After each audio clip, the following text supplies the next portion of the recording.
Irmãos, a paz do Senhor. Cheguei da igreja agora há pouco e resolvi ler um pouquinho da palavra de Deus. E Deus compeliu meu coração em estar fazendo um breve estudo a respeito daquilo que eu acabei de ler agora há pouco. Deus me levou até ali ao livro de 2 Pedro, no capítulo de número 2, aliás, no capítulo de número 1, e ali Deus me chamava a atenção para algumas coisas. Haja visto que eu, como pregador da palavra de Deus, eu vejo muitas coisas nas igrejas, conheço crentes de vários lugares, diversas personalidades e caráter. Então resolvi fazer esse estudo aqui, compartilhar com os irmãos aquilo que Deus colocou no meu coração e eu escrevi aqui. Vamos lá, 2 Pedro, no capítulo de número 1. Está escrito: Simão Pedro, servo e apóstolo de Jesus Cristo, aos que conosco alcançaram fé igualmente preciosa pela justiça do nosso Deus e Salvador Jesus Cristo. Já vista que Pedro ele escreve essa segunda carta, como ele mesmo disse, e ele endereça essa carta aos crentes da Ásia Menor. Os mesmos crentes que Pedro já havia escrito a primeira carta. E Pedro já começa essa carta nos chamando a atenção para alguns pontos que agora eu quero compartilhar com você. Eu quero que você preste bastante atenção naquilo que eu vou te dizer nesse momento. Aos que conosco alcançaram fé igualmente preciosa pela justiça do nosso Deus e Salvador Jesus Cristo. Esse é o primeiro ponto que eu gostaria de chamar a atenção. Preste bem atenção. Pedro ele é enfático ao afirmar que a fé ela é alcançada. Preste bem atenção. Nós vemos aí muitas igrejas, muitos pregadores, muitos homens até eloquentes, conhecedores da Bíblia, falando sobre fé. E hoje a fé é comercializada, a fé é vendida como se fosse um pão ali na esquina, na padaria. A fé ela é comprada, muitos podem observar isso, né? Eu dou tanto e Deus vai me retribuir por isso. E Pedro já vem tirando do nosso caminho isso que está sendo pregado dentro das igrejas, nos congressos, hoje em dia. Ele vem afirmando que a fé ela é alcançada, ela não pode ser encontrada, a fé não pode ser comprada, a fé não pode ser berganhada, feito berganha através da fé. Então você preste atenção, você como servo de Deus, como crente, preste bem atenção naquilo que você está ouvindo dentro das igrejas, nos congressos, preste bem atenção, que a fé ela é alcançada. E Pedro ele afirma outra coisa que eu gostaria de compartilhar com vocês. Ele afirma que a fé é preciosa. Olha para você ver aqui, ó.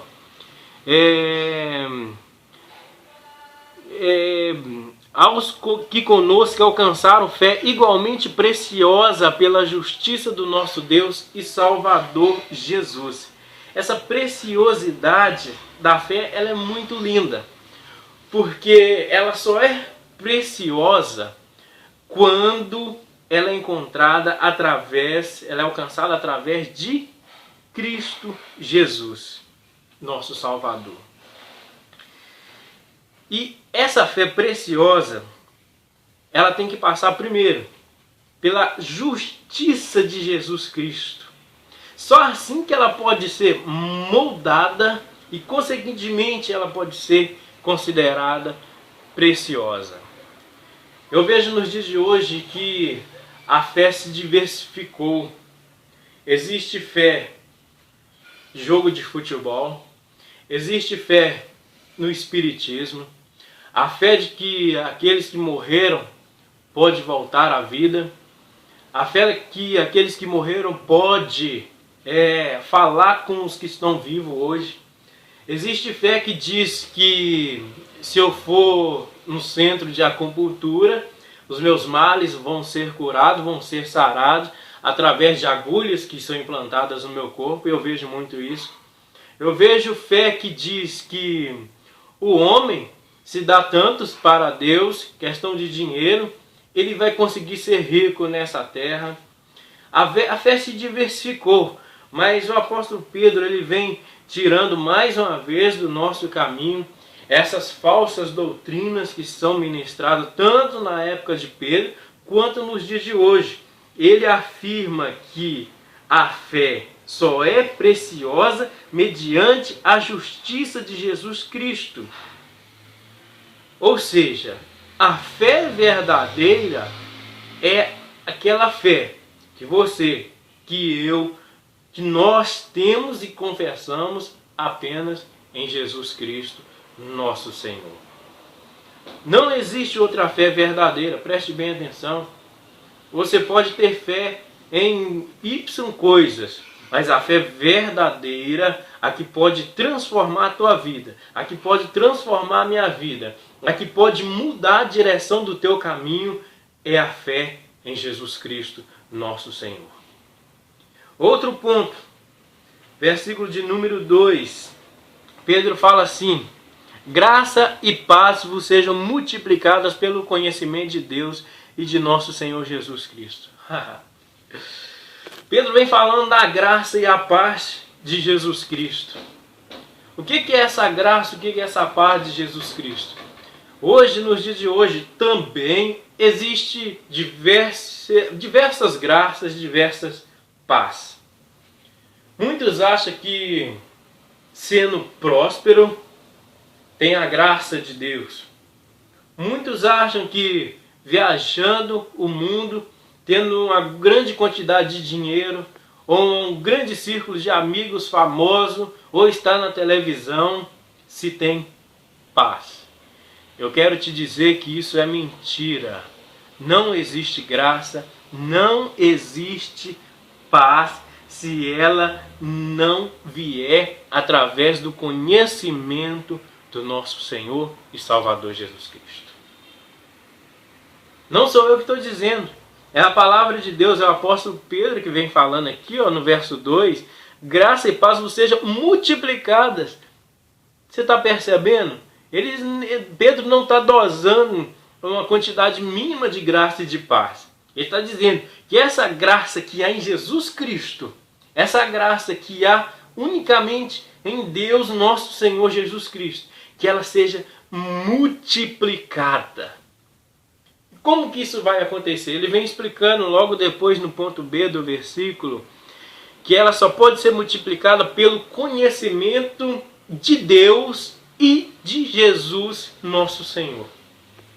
Está aqui, é Bíblia. Pegue sua Bíblia e acompanha comigo.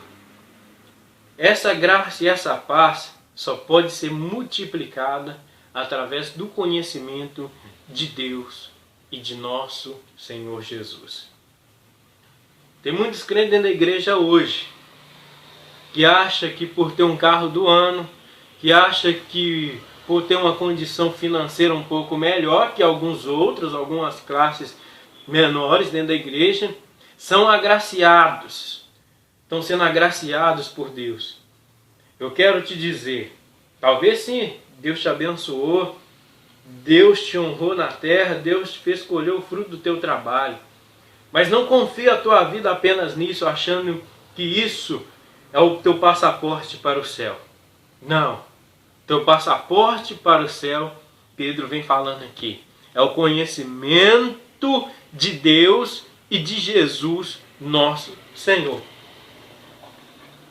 Esse é o segredo da tua satisfação na vida de hoje, da graça de Jesus que é derramada na tua vida hoje e da tua paz. Às vezes você não tem nada, às vezes você está devendo o banco, às vezes a tua família até está bagunçada, tem muitos que ainda não conhecem Jesus, mas você conhece a Jesus Cristo, então você tem paz, você tem graça na tua vida.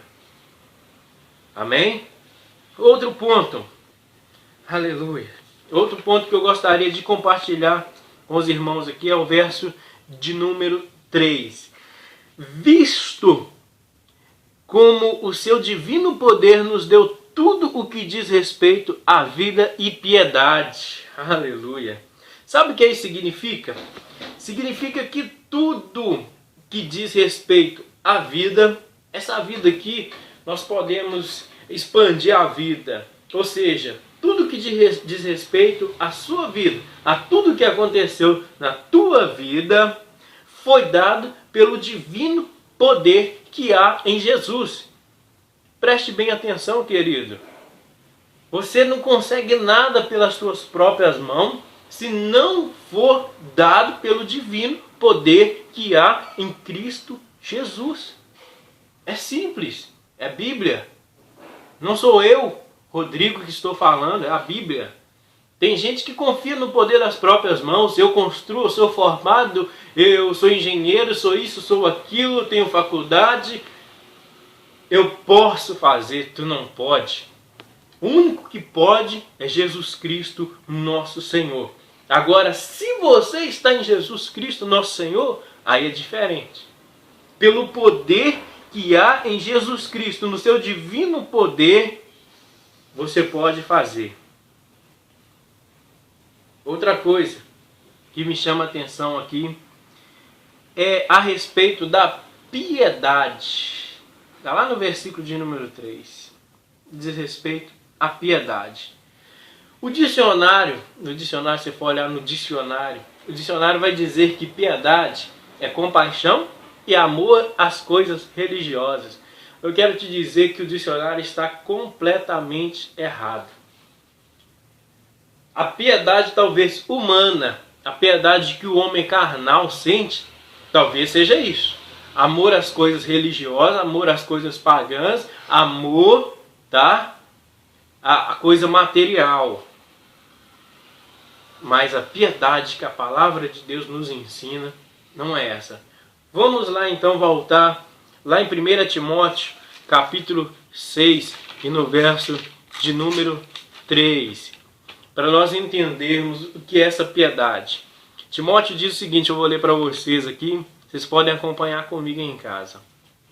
Se alguém ensina alguma outra doutrina, e se não conforma com as sãs palavras de nosso Senhor Jesus Cristo, e com a doutrina que é segundo a piedade, é soberbo, e nada sabe, pois delira acerca de questões e contendas de palavras, nas quais nascem invejas, porfias, blasfêmias, ruins suspeitas, contenda de homens corruptos de entendimentos e privados da verdade. Está vendo? Essa é a falsa piedade. Mas aqui, ó, Timóteo, ele vem mostrando que essa falsa piedade, ela talvez não nasça lá fora da igreja. Essa falsa piedade, muitas vezes, ela nasce dentro da igreja. Timóteo está dizendo aqui, ó, que, olha para você ver, se alguém ensina alguma outra doutrina, são doutores da lei, são homens e mulheres que conhecem a palavra. São aqueles que ensinam, não são aqueles que estão aprendendo, são os que ensinam a falsa piedade. Mas, Timóteo vem falando aqui, ó, no versículo 6, aqui, ó, mas é grande ganho a piedade com contentamento. Essa é a verdadeira piedade.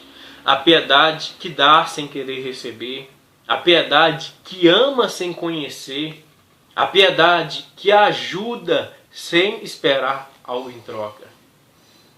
Essa é a verdadeira piedade. No verso 5 aqui, na parte B, Timóteo vem aconselhando aqui, ó, privados da verdade, cuidando que a piedade seja a causa de ganho. Aparta-te dos tais. É um conselho não meu, mas de Timóteo, discípulo de Paulo, que aprendeu com Paulo. Aparta-te dos tais. Vai ser terrível para a tua vida. A verdadeira piedade, aqui ó, é o que está na palavra de Deus. Tá bom? Vamos lá. O ponto de número 4. Eu não vou me ater a todo o capítulo, porque é um capítulo grande, tá? E eu vou até o versículo 4. Pedro afirma assim, ó: pelas quais ele nos tem dado grandíssimas e preciosas promessas, para que por elas fiqueis participantes da natureza divina, havendo escapado da corrupção que pelas concupiscências há no mundo. Aleluia! Participantes da natureza divina, irmão. Participar da natureza divina faz parte do novo nascimento em Cristo Jesus. Se você não nasceu de novo, você ainda não é participante da natureza divina. Pois bem, irmãos, meu raciocínio foi brevemente cortado, alguém me chamou ali, mas continuando aqui, ser participante da natureza divina. Esse ser participante da natureza divina, ele está pautado primeiramente na palavra de Deus. Agora é hora de você analisar a tua vida.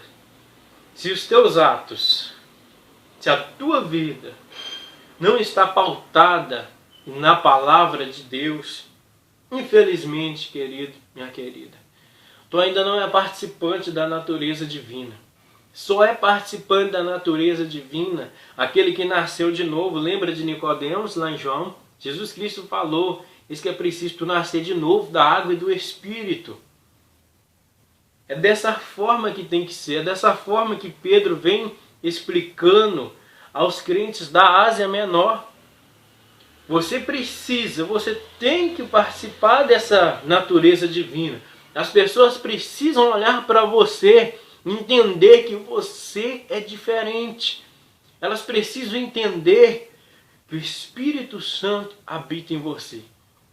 E para isso acontecer, não precisa de você fazer circo, não precisa de você mostrar para todo mundo que você é, que você faz, não. Isso acontece naturalmente através do poder de Cristo na tua vida. Esse conhecimento da palavra de Deus que Pedro insiste em bater na mesma tecla, ele não pode ser ignorado. É ele que vai te levar a um grau maior de santidade. É o conhecimento da palavra de Deus. No versículo de número 9 do livro em que estamos estudando, 2 Pedro, ele diz o seguinte, vou ler aqui para os irmãos entender. Pois aquele em quem não há estas coisas é cego, nada vendo ao longe, havendo-se esquecido da purificação dos seus antigos pecados. Pedro então deixa bem claro que é aquele que não retém aquilo que nós acabamos de dizer aqui, que está escrito na palavra de Deus. Pedro diz que é cego. Por que é cego? Preste bem atenção. Nada vendo ao longe, havendo-se esquecido da purificação dos seus antigos pecados. Ou seja, havendo-se esquecido do sacrifício de Cristo na cruz do Calvário. Esta palavra que eu quero deixar para vocês hoje. Que Deus vos abençoe. Lembre de nós em oração, que nós sempre estaremos orando, cada um de vós e pelo Brasil. Obrigado. A mensagem aqui do pregador Rodrigo Elias.